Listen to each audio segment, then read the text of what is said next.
नमस्कार दोस्तों, स्वागत है आपका हमारे यूट्यूब चैनल में। दोस्तों, हमारे आज की घटना की शुरुआत राजस्थान के जिले पाली से होती है और वहीं पर एक गांव पड़ता है और उसी सिरारी गांव में रहने वाला दिलबाग सिंह जो कि 3 साल पहले फौज में भर्ती हुआ था और आज के समय में भी वो फौज में रहकर के देश की सेवा कर रहा होता है। दिलबाग के परिवार में इसकी एक बहन होती है जिसका नाम रचना होता है।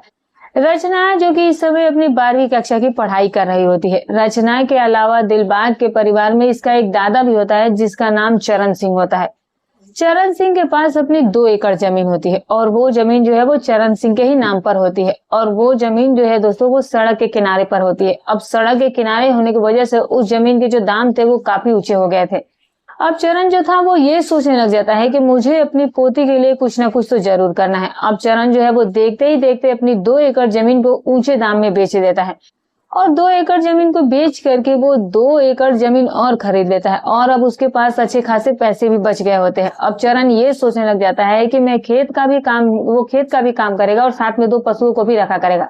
और देखते ही चरण जो है वो देखते ही देखते पशु अब चरण सिंह 2 पशुओं को भी खरीद लेता है। अब चरण उन पशुओं को भी देखभाल करता था, खेत में से चारा लाया करता था और फिर चारा काट करके अपने पशुओं को खिला दिया करता था। यही अब चरण की दिनचर्या हो गई थी।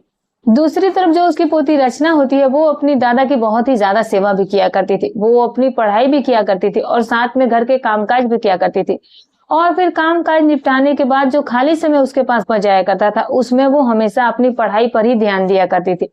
अब थोड़ा सा वक्त गुजर जाता है। अब दादा और पोती जो है वो दोनों एक ही घर के एक ही छत के नीचे रहा करते थे और बहुत प्यार से रहा करते थे। लेकिन दोस्तों, जैसे ही चरण के पास जमीन के बेच करके जो पैसा बच जाता है तो अब चरण का जो दिमाग था वो खराब होना शुरू हो जाता है। अब जैसे ही पड़ोसियों तक ये भनक पहुंच जाती है कि चरण सिंह की जमीन बिक चुकी थी और चरण के पास काफी ज्यादा पैसे आ चुके हैं, तो फिर देखते ही देखते पड़ोसी जन भी अब इसके तरफ मंडराना शुरू कर देते हैं और फिर इस तरह से एक तारीख आ जाती है जिसमें 20 अगस्त 2025 सुबह के करीब 9 बजे के आसपास का वक्त हो रहा होता है। अब जो रचना होती है वो अपने घर के काम काज निपटाने के बाद अपने स्कूल जाने की तैयारी कर रही होती है और फिर जैसे ही 8:30-9 बजे के आसपास का वक्त होता है तो जो रचना होती है दोस्तों वो अपने स्कूल के लिए चली जाती है।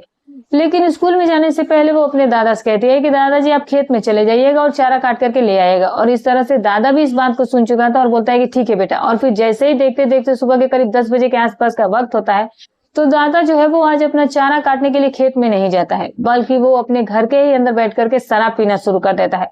क्योंकि चरण जो था वो कभी कभी शराब का भी सेवन किया करता था और जैसे ही चरण शराब पी लेता है तो उसे काफी ज्यादा गहरा नशा हो जाता है और फिर जैसे ही उसे नशा हो जाता है तो फिर उसकी एक जो पड़ोस की महिला होती है जिसका नाम शीला होता है वो उसके पास आ जाती है।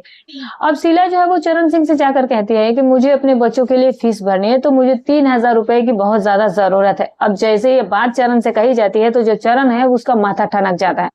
अब चरण सिंह इस शीला की सुंदरता पर काफी ज्यादा मंत्रमुग्ध हो गया था। चरण की नीयत जो थी वो इस महिला पर खराब हो गई थी और इसकी सुंदरता को देखकर और नशे की वशीभूत होकर के इस महिला शीला से वो कहने लगता है कि ठीक है सर, मैं तुम्हें 3000 रुपए दे देता हूँ लेकिन इसके बदले में तुम्हें मेरी सेवा करनी पड़ेगी। अब जैसे ही ये बात कही जाती है तो शीला भी कुछ कम नहीं थी। वो भी एक विधवा औरत थी और वो ये सोचने लग जाती है कि इसके पास यही सही मौका है, इसके पास वैसे भी बहुत पैसे, तो क्यों ना थोड़ा हाथ मार लिया जाए। और फिर शीला जो है वो देखते ही देखते इसकी सारी शर्तों को मान जाती है। शीला इसे कहने लगती है कि मुझे पहले 3000 रुपए दे दो और फिर उसके बाद मैं तुम्हारी सेवा कर दूंगी। और इस तरह से दोस्तों अब जो चरण होता है वो तुरंत अपने घर में जाता है और घर की तिजोरी खोलता है, कुछ पैसे निकालता है और वो पैसे निकाल करके वो इस महिला शीला को दे देता है। अब जैसे ही शीला को पैसे मिल जाते हैं तो शीला बेहद ज्यादा खुश हो गई थी और फिर मौका पाते ही चरण जो है वो अपने घर का मुख्य दरवाजा भी बंद कर देता है। अब चरण सिंह इस महिला से कहने लगता है कि देखो, पैसों की तो मेरे पास तुम जानती हुई कि कोई कमी नहीं है, लेकिन फिर आज तुम्हें मेरी सेवा जरूर करनी पड़ेगी। और इस तरह से चरण जो है वो इस महिला का हाथ पकड़ता है और फिर हाथ पकड़ करके इसे अपने कमरे के अंदर ले जाता है। अब जो शीला थी वो भी मजबूर होकर, लाचार होकर या फिर अपनी मर्जी से जो भी हो ये इसके साथ इसके कमरे में जाती है। और फिर देखते ही देखते चरण सिंह जो है वो इस महिला की रजामंदी के साथ इसके साथ गलत रिश्ते कायम करने लग जाता है। चरण सिंह तब तक इस महिला के साथ गलत रिश्ते कायम करता है जब तक कि उसका मन नहीं भर जाता है। और फिर जैसे ही चरण का मन भर जाता है तो फिर जो चरण होता है वो अपने घर का दरवाजा खोल देता है और कहता है कि मैं तुम्हें कुछ और भी पैसे दे देता हूँ। और फिर इसके बाद चरण जो है वो कुछ और पैसे उसे दे देता है और फिर जो शीला होती है वो इन पैसों को लेकर के अपने घर पर लौट जाती है। अब इस तरह से जो चरण सिंह और जो शीला होता है इन दोनों का प्रेम प्रसंग यहाँ से शुरू हो जाता है। अब तो जब भी चरण सिंह को मौका मिलता था, वक्त मिलता था, तो इस महिला को अपने घर पर बुला लिया करता था और फिर इस महिला के साथ वो अपनी मर्जी और इसकी मर्जी के साथ अपना वक्त गुजार लिया करता था। इस तरीके से धीरे धीरे करके वक्त गुजरता चला जाता है और फिर आखिरकार एक ऐसी भी तारीख आ जाती है जिसमें 25 सितंबर 2025 का दिन आ जाता है।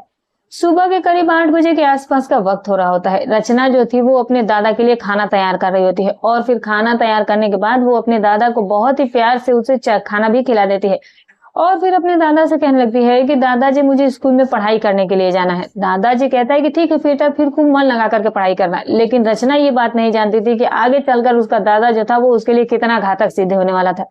आज के समय में तो रचना जो है वो अपने स्कूल में पढ़ाई करने के लिए चली भी जाती है, लेकिन मौका पाते ही जो इसका दादा चरण सिंह होता है दोस्तों, वो उस महिला के घर पर चला जाता है और वो उस महिला से जाकर के कहता है कि मेरे घर पर फिलहाल कोई है नहीं, मेरी पोती भी नहीं है, तो चलो तुम मेरे घर पर चलो। और फिर इसके बाद वो महिला जो है वो देखते ही देखते चरण के घर पर पहुंच जाती है। अब शीला जैसे ही चरण के घर पर पहुंचती है दोस्तों, तो फिर इसके बाद चरण सिंह जो है वो आज भी इस महिला के साथ वही गलत काम दोहरा देता है। चरण सिंह जो है वो देखते ही देखते इस महिला को कुछ पैसे भी देता है और फिर ये महिला शीला जो है वो इस घर से बाहर निकल करके चली जाती है। लेकिन दोस्तों जैसे ही शीला देवी इस घर से बाहर निकल रही होती है तो फिर पड़ोस की एक महिला जिसका नाम रश्मि होता है वो इस शीला को घर से बाहर निकलते हुए देख लेती है। रश्मि जो है वो तुरंत ये समझ जाती है कि महिला जो शीला है वो चरण के साथ अपना वक्त गुजारती है और फिर जैसे ही तकरीबन 3 बजे के आसपास अब इस चरण सिंह की पोती जो रचना होती है जब अपने स्कूल से घर लौटती है तो फिर पड़ोस की वो जो महिला रश्मि देवी होती है वो रचना के पास जाती है और जाकर रचना से कहती है कि तुम्हारे जो दादाजी है वो उस विधवा महिला शीला के चक्कर में पड़े हुए हैं, वो दोनों जो है वो एक दूसरे के साथ गलत काम भी करते हैं। अब रचना जैसे ही रश्मि की बातों को सुनती है तो उसे भरोसा नहीं होता है। रचना उसे कहने लगती है कि मेरे दादाजी ऐसे व्यक्ति है ही नहीं, वो बहुत ही ज्यादा अच्छे हैं, वो भगवान के समान है। लेकिन रश्मि ये सारी बातें बता करके इसके घर से वो चली जाती है और फिर जैसे ही अब रात का समय होता है तो रात के तकरीबन 9 बजे के आसपास का वक्त हो रहा था। रचना जो थी वो अपने दादा के लिए खाना तैयार कर रही थी और दादा उसका बड़े प्यार से खाना भी खाता है और फिर जैसे ही रात के तकरीबन 10 बजे के आसपास का वक्त होता है दोस्तों, तो फिर जो रचना का दादा चरण सिंह होता है वो रचना से कहता है कि रचना मैं किसी जरूरी काम से बाहर जा रहा हूँ, तो तुम मेरा इंतजार मत करना, मैं अपने आप ही वापस आ जाऊंगा। लेकिन जो रचना होती है दोस्तों उसे आज अपने दादा पर शक हो गया था। रचना ये सोचने लग जाती है कि शायद रश्मि ने जो कहा था वो सही कहा था और फिर इस तरह से जैसे ही दादा चरण सिंह घर से बाहर निकलता है तो जो आज रचना होती है वो इसके पीछे पीछे चल पड़ती है और फिर जैसे ही थोड़ा वक्त गुजरता है तो फिर उसके बाद चरण सिंह जैसे ही उस विधवा औरत के घर पर पहुंचता है उसके घर का दरवाजा खुलवाता है और जो शीला होती है वो इस चरण सिंह को लेकर के अपने घर के कमरे में चली जाती है। तो फिर जो रचना होती है वो सोचने लग जाती है कि शायद वो महिला सही कह रही थी, उसका जो दादा है वो गलत रास्ते में वाकई चल पड़ा है। अब इस तरह से जो पोती रचना होती है वो वहां से वापस अपने घर पर आ जाती है और फिर अपनी पढ़ाई करना शुरू कर देती है। रात के तकरीबन 12 बजे के आसपास का वक्त हो रहा होता है। चरण सिंह जो होता है वो उस विधवा औरत शीला के घर से वापस लौट कर आ जाता है। लेकिन दोस्तों जो आज रचना होती है वो अपने दादा से कुछ भी नहीं कहती है। अब जैसे ही अगली सुबह होती है तो फिर सुबह के समय जो रचना होती है वो अपने दादाजी से कहने लगती है कि दादाजी आप जो कर रहे हो वो सही नहीं कर रहे हो, आप उस विधवा महिला शीला के चक्कर में मत फंसिए वरना फिर सोच लीजिएगा कि वो आपको बर्बाद करके रख देगी। अब चरण को इस बात पर गुस्सा आ जाता है और फिर वो अपने पोती से कहने लग जाता है कि तुम मुझे वहां जाने से रोकने वाली कौन होती हो। लेकिन तभी जो रचना होती है वो कहती है कि आप अपनी उम्र का तो कम से कम ख्याल लीजिए। ये 2-4 बातें सुनने के बाद चरण जो है वो अपने घर से बाहर निकल जाता है और अब रचना ये सोचने लग जाती है कि शायद उसकी बातों का असर उसके दादाजी पर कुछ नहीं पड़ने वाला है और अब रचना जो है वो उस विधवा औरत शीला के ही सीधे घर पर जाती है और उसे वो धमकी देते हुए कहती है कि अगर तूने मेरे दादा को अपने घर पर बुलाया तो सोच लेना कि मैं पुलिस स्टेशन में जाकर के तेरी शिकायत कर दूंगी। और इस तरह से शीला जो है वो उसकी बातों को सुनकर डर जाती है। रचना जो है उसे डरा धमका करके धमकी देने के बाद वापस अपने घर पर लौट आती है और फिर जैसे ही रात के तकरीबन 9 बजे के आसपास का वक्त होता है दोस्तों, तो आज जो रचना का दादा चरण सिंह होता है वो शराब के नशे में धुत होकर के शीला के घर पर चला जाता है। अब शीला के घर का दरवाजा खटखटाने लगता है और फिर देखते ही देखते शीला जो है वो अपने घर का दरवाजा खोलती है। लेकिन जो शीला होती है वो आज इस चरण सिंह से कहने लगती है कि तुम्हारी पोती जो थी वो मेरे घर पर आई थी और वो मुझे धमकी दे करके गई है कि अगर मैंने तुम्हारे साथ वक्त गुजारा तो फिर वो पुलिस में शिकायत कर देगी। और इस तरह से 2-4 बातें कहने के बाद जो शीला होती है वो अपने घर का दरवाजा बंद कर देती है और इसे अपने घर से भी बाहर निकाल देती है। अब दोस्तों इस बात पर चरण को काफी ज्यादा गुस्सा आ जाता है। चरण ये सोचने लग जाता है कि जो उसकी पोती है वो इस महिला से उसे जानबूझकर क्यों अलग करना चाहती है। और अब जो चरण होता है वापस अपने घर पर लौट करके आ जाता है और फिर जैसे ही वो अपने घर पर पहुंचता है दोस्तों, तो फिर वो अपनी पोती रचना से कहने लग जाता है कि तुम उस औरत के घर पर क्यों गई थी और तुमने जो ये किया है ये बहुत ही बड़ा गलत कदम उठाया। तभी रचना जो है वो अपने दादा से कहती है कि अगर आप ही उसके महिला के घर पर गए तो फिर मैं आपकी भी पुलिस में शिकायत कर दूंगी। लेकिन तो दादा वहां पर वो मगरमच्छ के आंसू बहाना शुरू कर देता है। दादा जो है वो अपनी पोती रचना से कहने लगता है कि ठीक है फिर मैं आज के बाद उस महिला के घर पर कभी भी नहीं जाऊंगा। और इस तरह से दोस्तों आज की पूरी रात गुजर जाती है। अब रचना ये सोचती है कि शायद उसका जो दादा है वो बिल्कुल सुधर गया है, लेकिन दोस्तों आगे चल करके चरण जो था वो अपनी पोती रचना के साथ क्या करने वाला था, इस बात के बारे में रचना को जरा सी भी भनक नहीं होती है। और अब दिन ऐसे ही गुजरते चले जाते हैं और फिर आखिरकार एक ऐसी तारीख भी आ जाती है जिसमें 10 अक्टूबर 2025 की सुबह करीब 8 बजे के आसपास का वक्त हो रहा था। रचना जो थी वो अपने स्कूल जाने के लिए तैयार हो रही थी, लेकिन तभी उसका दादा उसे कहने लग जाता है कि आज तुम्हें स्कूल नहीं जाना है, बल्कि तुम्हें आज मेरे साथ चारा काटने के लिए खेत में चलना पड़ेगा, क्योंकि रचना तुम तो जानती हो कि आज मेरी तबीयत ठीक नहीं है। अब रचना ये सोचने लग जाती है कि ठीक है, उसका दादा जो है वैसे भी दिन रात मेहनत करता है, पशुओं के लिए चारा काट करके लाता है, और अगर आज मैं चारा काट करके ले आती हूँ तो इसमें कोई बहुत बड़ी बात नहीं हो जाएगी, मुझे चले जाना चाहिए। और रचना जो है वो अपने दादा चरण से कहती है कि ठीक है दादाजी, कोई बात नहीं, मैं आपके साथ आज खेत में चलती हूँ और वहीं मैं ही चारा काट कर ले आती हूँ। और इसके बाद दोस्तों चरण का दिमाग था, उसके दिमाग में तो कुछ और ही प्लान चल रहा होता है। और फिर जैसे ही रात के करीब 9 बजे के आसपास का वक्त हो जाता है तो फिर जो चरण होता है वो अपनी पोती रचना को लेकर के खेत में चला जाता है, और इस तरह से दादा और पोती दोनों जो है वो पशुओं के लिए चारा काटना शुरू कर देते हैं। अब जैसे ही रचना अपने खेत में चारा काट रही होती है दोस्तों, तो फिर इस चरण की जो नीयत होती है वो अपनी पोती रचना को लेकर के खराब हो जाती है। चरण देखता है कि खेत में आज दूर दूर तक कोई होता भी नहीं है। अब चरण सिंह के मन में ये ख्याल आ जाते हैं कि आज अपनी पोती को उसे सबक तो सिखाना ही होगा, और इस तरह से जो चरण है वो मौका पाते ही अपनी पोती रचना के गर्दन पर हथियार रख देता है। और फिर रचना से वो कहने लगता है कि अगर तुमने जरा से भी चीखने चिल्लाने या शोर मचाने की कोशिश की तो मैं तुम्हारा गला काट दूंगा। और इस तरह से लड़की जो है वो काफी ज्यादा डर जाती है। और फिर इसके बाद दोस्तों चरण जो है वो अपनी पोती रचना को लेकर के खेत में बने एक कमरे के अंदर चला जाता है और कमरे का दरवाजा बंद कर लेता है। और फिर ये चरण जो है वो अपनी ही पोती रचना के साथ गलत रिश्ते कायम करने में लग जाता है। चरण जो है आज अपनी पोती रचना के साथ तब तक इस गलत काम को करता है जब तक कि चरण की नीयत जो है वो भर नहीं जाती है, जब तक उसके सारे ख्वाहिश पूरे नहीं हो जाते हैं।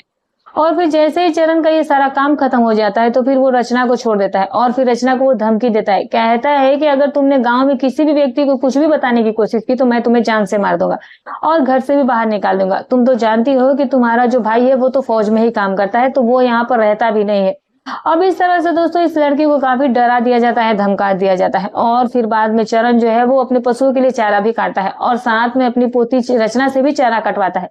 और फिर इस तरह से चारा काटने के बाद दोनों गांव में लौट करके आ जाते हैं। दोनों आज के समय में जो रचना थी वो किसी भी व्यक्ति के पास, किसी भी पड़ोस की महिला से इस बारे में कुछ भी नहीं बोलती है, क्योंकि जो रचना होती है वो ये सोचने लग जाती है कि इसमें तो उसी की बदनामी हो जाएगी, उसके ही परिवार की बदनामी हो जाएगी। अब जो रचना की यही सबसे बड़ी गलती साबित होने वाली थी, यही उसकी सबसे बड़ी भूल साबित होने वाली थी। अब जो रचना होती है वो ये सोचने लग जाती है कि उसका दादा जो है वो आज के बाद शायद उसके साथ कुछ नहीं करेगा, लेकिन रचना ये बात नहीं जानती थी कि आगे चल करके उसका दादा चरण जो है वो उसके साथ और भी बुरा काम करने वाला था। अब इस तरह से 2-3 दिन का वक्त गुजर जाता है और फिर शाम के करीब 7 बजे के आसपास का वक्त होता है कि चरण जो है वो अपने एक दोस्त गुलाब सिंह के पास फोन करता है और गुलाब सिंह से वो ये कहता है कि जल्दी से मेरे खेत में आ जाओ, बैठ करके अच्छी खासी पार्टी करते हैं। और फिर इस तरह से जो गुलाब सिंह होता है, इस गांव का जो जमींदार होता है, वो अब देखते ही देखते अपने दोस्त चरण सिंह के पास चला जाता है। अब दोनों बैठ करके वहां पर अच्छी खासी शराब भी पीने लग जाते हैं। और फिर बातों ही बातों में दोस्तों अब जो गुलाब सिंह होता है वो ये कहने लग जाता है कि अगर कोई महिला यहाँ पर आ जाए तो मजा ही आ जाए।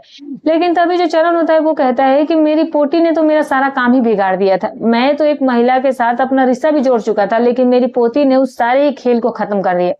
तभी जो गुलाब होता है वो कहता है कि तुम्हारी जो पोती है वो बहुत ही ज्यादा ही एडवांस लड़की है, बहुत ज्यादा गलत लड़की है। लेकिन वहां पर दोस्तों जो नशे की हालत में चरण जो है वो अपने सारा भेद खोलते हुए गुलाब से कहने लगता है कि अब तो मैं अपना सारा काम अपनी पोती के ही साथ करने लगा हूँ। अब जब गुलाब सिंह चरण की इन बातों को सुनता है तो फिर गुलाब सिंह कहने लग जाता है कि तुम अपने ही पोती के साथ भला ऐसा गलत काम कैसे कर लेते हो, क्यों करते हो।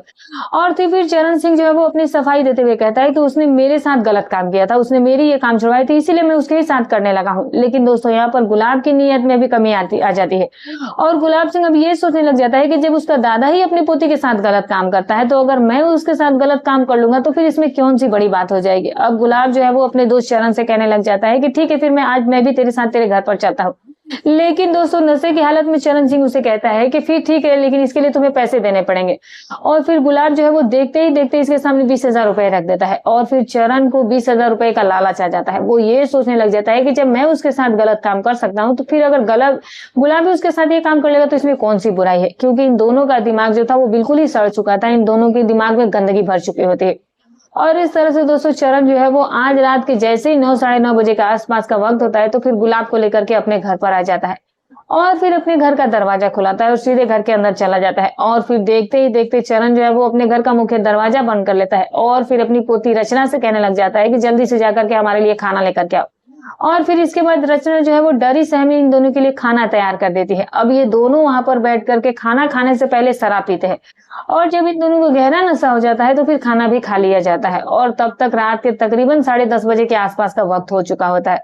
अब जो गुलाब होता है वो इस दोस्त से कहने लग जाता है कि तुमने मुझसे पैसे लिए थे तो अब मुझे वो भी काम करना है। और फिर इसके बाद दोस्तों चरण सिंह और गुलाब सिंह ये दोनों ही रचना के कमरे में चले जाते हैं और फिर रचना के साथ वो गलत काम करने में लग जाते हैं। ये दोनों यहाँ पर रात भर इस लड़की रचना के साथ तब तक इस गलत काम को करते हैं जब तक कि इन दोनों का मन नहीं भर जाता है। और फिर जैसे ही दोनों का मन भर जाता है तो फिर रचना को छोड़ दिया जाता है और फिर इस तरीके से पूरी रात गुजर जाती है। और जैसे ही अगला दिन होता है तो अगले दिन रचना जो है वो अपने स्कूल में भी नहीं जाती है।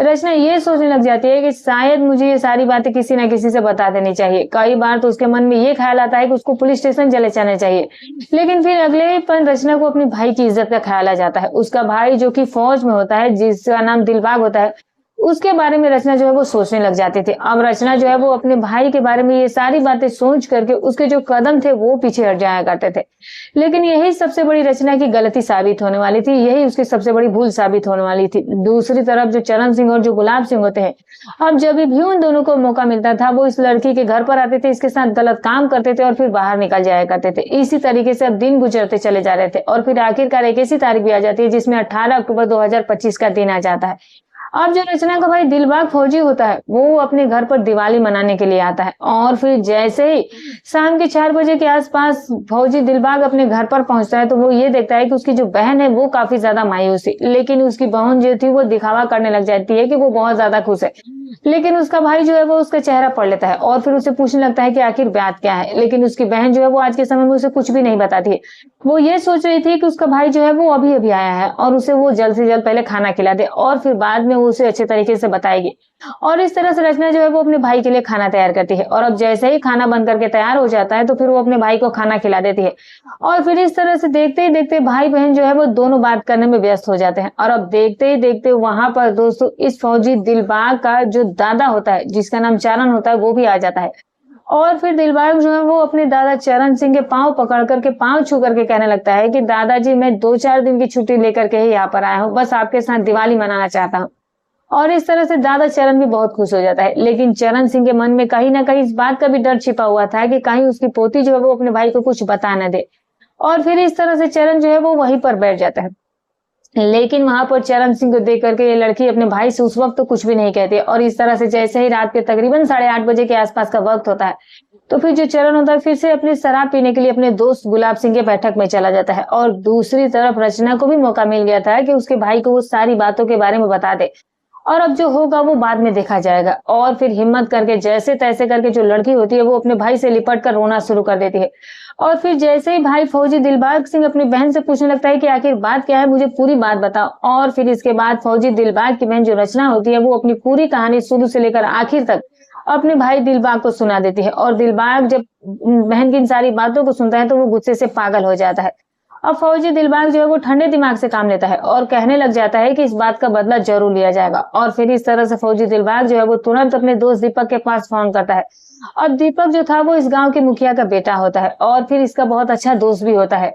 अब दिलबाग फौजी जो है वो अपने दोस्त दीपक से कहता है कि मैं तेरे पास आ रहा हूँ, मुझे तुमसे कुछ काम है और तू अपनी रिवॉल्वर अपनी साथ में लेकर आना। और इस तरह से फौजी दिलबाग जो है वो अपने दीपक दोस्त के पास जाता है और फिर अपनी बहन की पूरी कहानी जो है वो अपने दोस्त दीपक को बयां कर देता है। तभी दीपक कहने लगता है कि इस बात का बदला जरूर लेना चाहिए। और फिर इस तरह से दीपक जो है वो अब अपनी रिवॉल्वर लाता है और फिर दिलबाग के साथ दिलबाग के घर पर आ जाता है और उसकी बहन से दोबारा से पूछताछ की जाती है और उसकी बहन जो वो फिर से दीपक के सामने वही कहानी बयां करती है। तभी दीपक कहने लगता है कि मैंने आते समय उन दोनों को ही गुलाब की बैठक में बैठते हुए देखा है। अब जैसे ये बात दिलबाग को पता चलती है तो फिर दिलबाग जो है वो दीपक से कहने लगता है कि इस पूरे घटनाक्रम को अंजाम मेरी बहन ही देगी। और इस तरह से रचना के हाथ में पिस्तौल दे दी जाती है और फिर दीपक और दिलबाग जो है वो दोनों रचना को लेकर के गुलाब के बैठक में पहुंच जाते हैं, जहां पर गुलाब सिंह और चरण सिंह दोनों जो बैठ करके शराब पी रहे होते हैं। और फिर मौका देखते ही रचना वहां पर पहुंच जाती है और फिर रचना जो है वो देखते ही देखते दोनों को ही 3-3 गोलियां दाग देती है और फिर जैसे ही घटना स्थल पर चरण सिंह और गुलाब सिंह की मौत हो जाती है तो फिर गांव के भी लोग वहां पर इकट्ठे होने शुरू हो जाते हैं और फिर इस तरीके से घटना जो है ये गांव में आग की तरह फैल जाती है। और फिर देखते ही देखते गांव का एक व्यक्ति जिसका नाम दलबीर सिंह होता है वो नजदीकी पुलिस स्टेशन में फोन कॉल कर देता है और करीब 1 घंटे के बाद मौके पर पुलिस भी पहुंच जाती है। और पुलिस जैसे ही घटना स्थल पर पहुंचती है तो फिर गुलाब सिंह और चरण सिंह इन दोनों के ही शव के बरामद कर लिया जाता है। दोनों की ही लाशों को पोस्टमार्टम के लिए भेज दिया जाता है। अब इसके बाद जो पुलिस होती है जब गांव वालों से पूछताछ करती है तो गांव वाले पुलिस को ये बताते हैं कि फौजी दिलबाग की बहन जो रचना होती है इन दोनों को ही 3-3 गोलियां मार दी है और फिर अब ये वहां से ये तीनों ही फरार हो गए हैं। अब पुलिस को इस बात के बारे में पता लग जाता है कि ये जो सारा काम है वो फौजी दिलबाग और फिर उसके दोस्त दीपक और उसकी फिर पड़ोस बहन रचना की है और इस तरह से पुलिस अब इन तीनों को तलाशना शुरू कर देती है और तकरीबन 1 घंटे के बाद तीनों को पकड़ भी लिया जाता है और फिर इन तीनों को पुलिस स्टेशन लाया जाता है। अब जब पुलिस रचना से पूछताछ करती है तो फिर जो रचना होती है वो अपनी शुरू से लेकर के आखिर तक पूरी कहानी जो है वो पुलिस के सामने बयां कर देती है। पुलिस भी सोचने पर मजबूर हो जाती है कि आखिरकार एक दादा जो है वो अपनी ही सगी पोती के साथ ऐसा घिनौना काम कैसे कर सकता था। लेकिन यहाँ पर जो पुलिस होती है वो इन तीनों के खिलाफ कानूनी कार्रवाई करने के लिए मजबूर हो जाती है और फिर पुलिस जो है वो इन तीनों के खिलाफ चार्जशीट दायर कर देती है। लेकिन अब ये बात भविष्य के गर्भ में छिपी है कि जज साहब आखिरकार इन तीनों को क्या सजा सुनाने वाले हैं। लेकिन इस पूरे घटनाक्रम के दौरान रचना ने जो कुछ किया अपने दादा और उस गुलाब सिंह को मारकर किया, क्या वो सही था या गलत था, कमेंट करके जरूर बताइएगा।